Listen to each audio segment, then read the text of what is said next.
The lunchtime rush at Mason's grill buzzed with laughter, clinking glasses, and the steady hum of background music, but at a small corner table near the window sat a man who looked slightly out of place. His clothes were worn but clean, his broad shoulders hunched slightly as if burdened by years heavier than his age. His name was Ethan Cross, a 39-year-old single dad and former Army medic who had seen more in war than most could imagine. He wasn't there to draw attention. He just wanted a simple meal after dropping his 8-year-old daughter, Mila, at school. But in a world where appearances deceive, kindness often meets mockery. The young waiter assigned to his table, Travis, smirked as he noticed Ethan's scuffed boots and the faded military patch sewn on his jacket sleeve. To Travis, Ethan was just another broke man pretending to belong in a place that charged $20 for a burger. He walked over with forced politeness and a grin that barely hid his disdain. "Can I help you, sir? Or are you just waiting for the dollar menu that doesn't exist here?" he said, his voice dripping with sarcasm. Ethan looked up slowly, his hazel eyes calm but tired. "Just a coffee and the chicken sandwich, please," he said softly. Travis sighed loudly and walked away, muttering under his breath about cheap customers wasting space. The restaurant manager, Marion, noticed but didn't intervene. The place was busy, and in her mind one rude exchange wasn't worth the trouble. But across the room, an older woman sitting near the bar caught everything. Her name was Helen, a retired nurse who recognized that steady calm in Ethan's posture, the quiet dignity of someone who had carried others through chaos. She didn't know his story, but she could tell he'd lived through storms most couldn't imagine. "Before we continue, if you believe in kindness, respect, and second chances, please take a moment to like, comment, share, and subscribe to Kindness Journal. Your support helps spread stories that remind the world how humanity still matters." When Travis returned with the coffee, he accidentally spilled a bit on the edge of the table, narrowly missing Ethan's sleeve. "Oops," he said half-heartedly, smirking. A few nearby customers chuckled. Ethan just nodded and began dabbing the spill with a napkin. He didn't fight back, didn't complain, didn't even meet the waiter's eyes. He'd been through far worse than humiliation. But what none of them knew was that Ethan wasn't just a veteran. He was a man trying to rebuild life after loss. His wife, Nora, had passed away 3 years earlier from cancer. Since then, it was just him and Mila, living in a small rented apartment and making ends meet through odd jobs, car repairs, deliveries, small medical consultations for veterans' clinics. Eating out was rare, but today was special. He had just gotten a small contract to teach first aid at a community center, and for once he wanted to sit down and enjoy a warm meal instead of cold leftovers. Across the restaurant, Helen kept glancing toward him, uneasy with how others were treating him. "That man has seen life," she whispered to her friend, "and yet no one sees him." As time passed, the atmosphere at Mason's Grill changed abruptly. Around 1:45 p.m., a faint smell of burning reached Ethan's table. At first he thought it was just overcooked fries from the kitchen, but then a loud pop echoed from the back, like a small explosion, followed by a flash of orange light from behind the counter. Within seconds, smoke began curling from the kitchen door. Panic set in as waiters and customers started yelling, "Fire! Fire in the kitchen!" Someone screamed. The music stopped, chairs toppled, and people scrambled toward the exits. Marion, the manager, shouted for everyone to stay calm, but the smoke was thickening fast. In the confusion, Travis froze. His smirk was gone, replaced by fear. Ethan's instincts kicked in immediately. The soldier in him didn't wait for instructions. He rushed toward the smoke, pulling his jacket over his nose. "Sir, you can't go in there," Marion shouted, but he ignored her. In the kitchen, chaos reigned.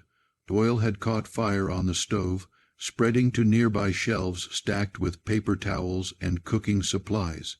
Two cooks were trapped near the back, coughing violently. Ethan grabbed a wet rag from the sink, wrapped it around his hand, and yanked the fire extinguisher from the wall.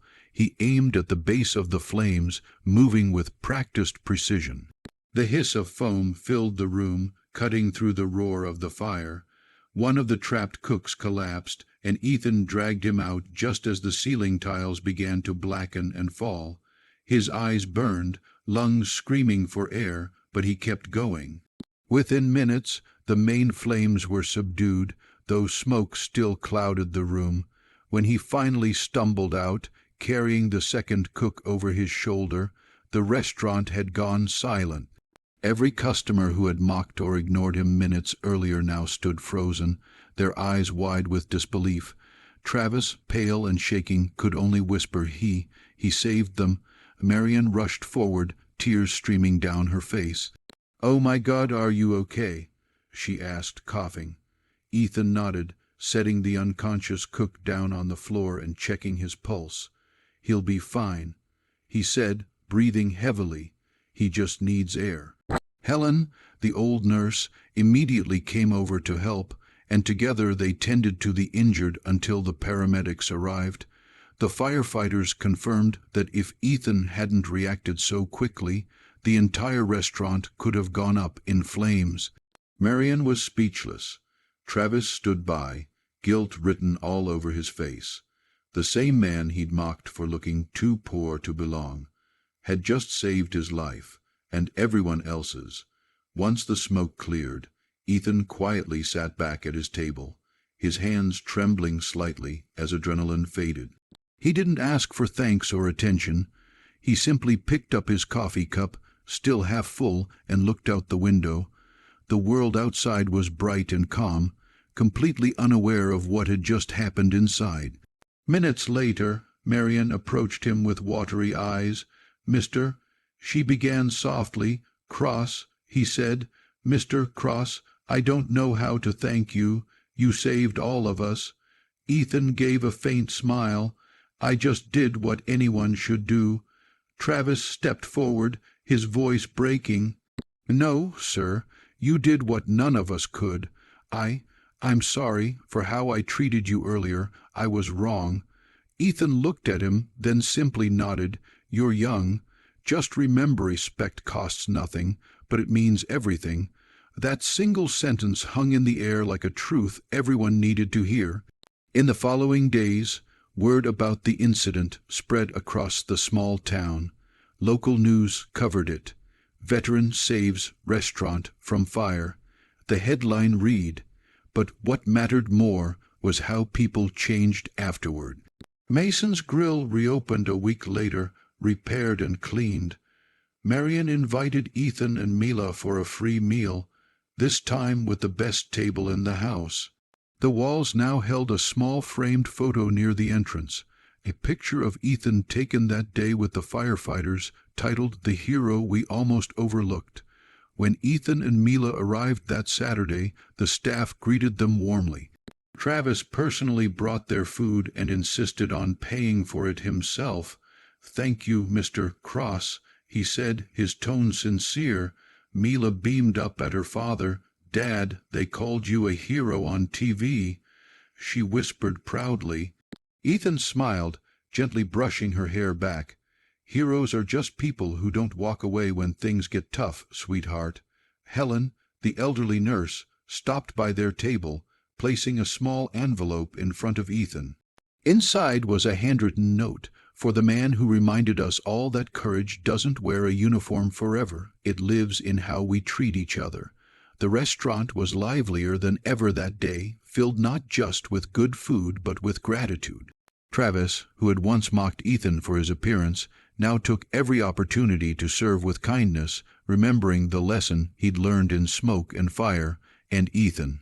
He went back to his quiet life, teaching first aid, raising Mila, and proving that dignity isn't about wealth or status. It's about heart. Later that evening, as the sun painted golden streaks across the sky, Ethan and Mila sat on a park bench near the river. She leaned against his arm, her eyes sleepy. "Dad," she murmured, "why did you go into the fire?" He looked at her, the faintest smile curving his lips. Because someone had to, and sometimes, sweetheart, doing the right thing isn't about being brave. It's about caring enough to act when others freeze. She nodded, resting her head on his shoulder. The world seemed peaceful again, the way it always did after storms passed. If this story touched your heart, please don't forget to like, comment, share, and subscribe to Kindness Journal. Every story shared helps remind someone that compassion still matters, and courage often hides in the most unexpected people. And before you go, here's a special request. Comment respect for real heroes. If you believe the world still needs more people like Ethan Cross, because sometimes the quietest souls carry the loudest lessons, and one act of courage can reignite the kindness the world too often forgets.